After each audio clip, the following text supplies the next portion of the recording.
Hello and welcome everyone. Now इस lecture में हम डिस्कस करेंगे MCQs on characteristics and problems of developing economy and planned and mixed economy जो आपके upcoming JK SSB exams mostly FW के लिए बहुत ही ज़्यादा इंपॉर्टेंट है। Now let us start. Question first, what are the problems of developing economy. अब developing economy के क्या क्या प्रॉब्लम्स होते हैं। A, low per capita income, ये स्टेटमेंट करेक्ट है। जो डेवलपिंग इकोनॉमीज होती है उनकी पर कैपिटा इनकम लो होती है as compare to the per capita income of developed economies. अब पर कैपिटा इनकम हम कैसे निकालते हैं, जब हम नेशनल इनकम को डिवाइड करते हैं पॉपुलेशन से। अब रिसेंटली जो हमारी कंट्री की फाइनेंस मिनिस्टर हैं दैट इज निर्मला सीतारमण जी, उनका स्टेटमेंट आया था कि जो पर कैपिटा इनकम है वो डबल हो गई है इंडिया में लास्ट फ्यू ईयर से। अब बट वी आल्सो नो कि it is a real fact कि जो इंडिया में अनइक्वल ग्रोथ जो है वो देखने को मिल रही है।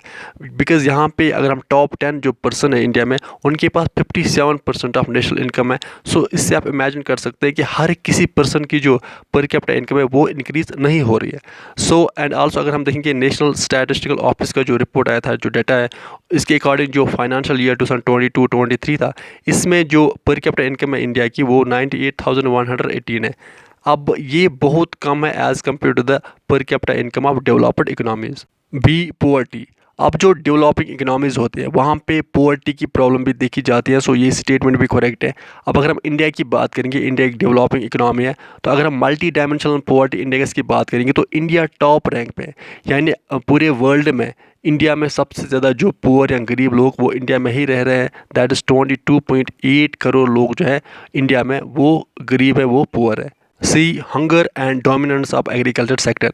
अब जो डेवलपिंग इकोनॉमीज़ होती है अगर हम इंडिया की बात करेंगे तो वहाँ पे हंगर एंड जो एग्रीकल्चर सेक्टर है वो डोमिनेंट रोल प्ले करता है। यानी मोस्टली जो लोग हैं वो एंगेज होते हैं एग्रीकल्चर सेक्टर में एंड इसका जो कंट्रीब्यूशन है जीडीपी में वो बहुत कम होता है, यानी ओवर डिपेंडेंस होता है एग्रीकल्चर सेक्टर में। अब हंगर की प्रॉब्लम भी होती है। अगर हम ग्लोबल हंगर इंडेक्स की बात करेंगे तो 2022 के रिपोर्ट के अकॉर्डिंग इंडिया की जो रैंक है वो 107 है out of 121 countries. So India अच्छा परफॉर्म नहीं कर रहा है। D, high rate of unemployment. अब जो डेवलपिंग इकोनॉमीज़ होती है वहाँ पे हाई रेट ऑफ अनएम्प्लॉयमेंट देखने को मिलता है, यानी लोगों को जॉब्स वगैरह नहीं मिलती है। अब ये भी एक प्रॉब्लम है डेवलपिंग इकोनॉमीज़ की। और अगर हम इंडिया की बात करेंगे, इंडिया एक डेवलपिंग इकोनॉमी है and according to CMI that is centre for monitoring Indian economy, इसके रिपोर्ट के अकॉर्डिंग इंडिया की जो अनएम्प्लॉयमेंट रेट है वो दिन ब दिन बढ़ती जा रही है। सो ये सारी की सारी प्रॉब्लम्स है डेवलपिंग इकोनॉमी की। So all of the above are the problems of developing economy. So E is right answer. Question second, less developed economy is also known as. अब लेस डेवलप्ड इकोनॉमी को और क्या कहते हैं, इसको कहते हैं डेवलपिंग इकोनॉमी भी। So right answer is A. Question 3, scarcity of capital, technological backwardness and unemployment are generally found in. अब ये problem scarcity of capital, technological backwardness, unemployment ये कहाँ पे पाई जाती है? मोस्टली अंडर डेवलप्ड कंट्रीज़ में, या जिसे हम डेवलपिंग कंट्रीज़ भी कहते हैं या लेस डेवलप्ड कंट्रीज़ भी कहते हैं। सो इनमें पाई जाती है। So right answer is B. Question 4, capital formation in under developed countries is a major bottleneck, the reason can B.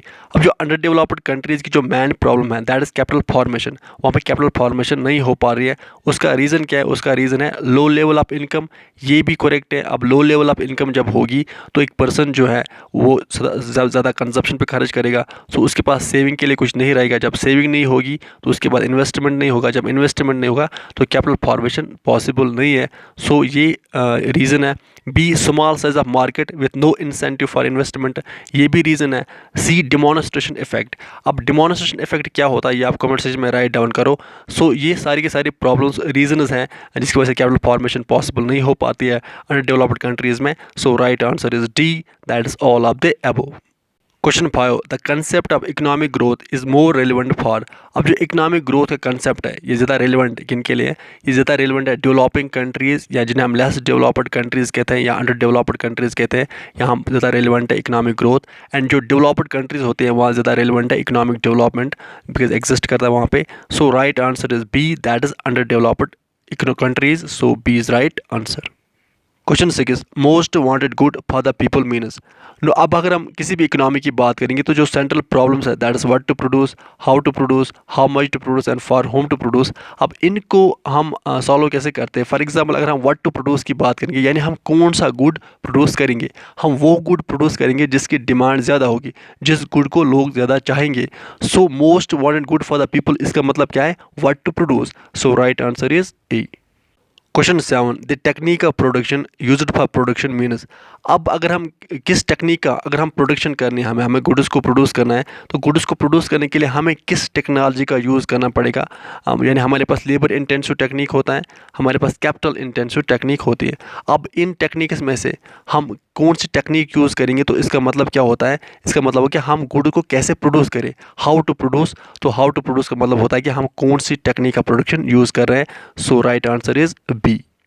Question 8 market economy operates through free working of. अब जो market economy है वो कैसे ऑपरेट करती है। Operate करने का मतलब यहाँ पे ये है कि वहाँ पे प्राइस एंड ऑल कैसे फिक्स किया जाता है।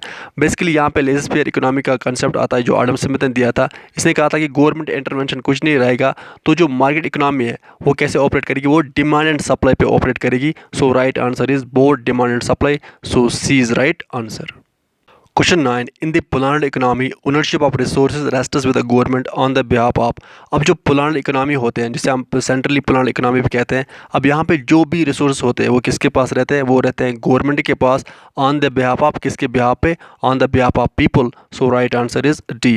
एंड यहाँ का जो मैन मोटिव होता है वो सोशल वेलफेयर होता है। Question 10 the man motive behind the economic decision in market और फ्री इकोनॉमीज। अब जो मैन मोटिव होता है कोई भी इकोनॉमिक डिसीजन, चाहे हम इन्वेस्टमेंट की बात करेंगे, चाहे हम प्रोडक्शन की बात करें, जो भी इकोनॉमिक डिसीजन लिया जाता है मार्केट और फ्री इकोनॉमी में, उसका मैन मोटिव क्या होता है। उसका मैन मोटिव होता है प्रॉफिट मैक्सिमाइजेशन, बिकॉज यहाँ पे प्राइवेट सेक्टर जो है वो डोमिनेंट रोल प्ले करता है। So that's a profit maximization main motive होता है। So right answer is A. Now with this हमारा आज का सेशन कंप्लीट होता है। आप कंटिन्यूसली अच्छे से पढ़ाई करते रहे, अपने पेरेंट्स का ख्याल अच्छे से रखिए। Good bye.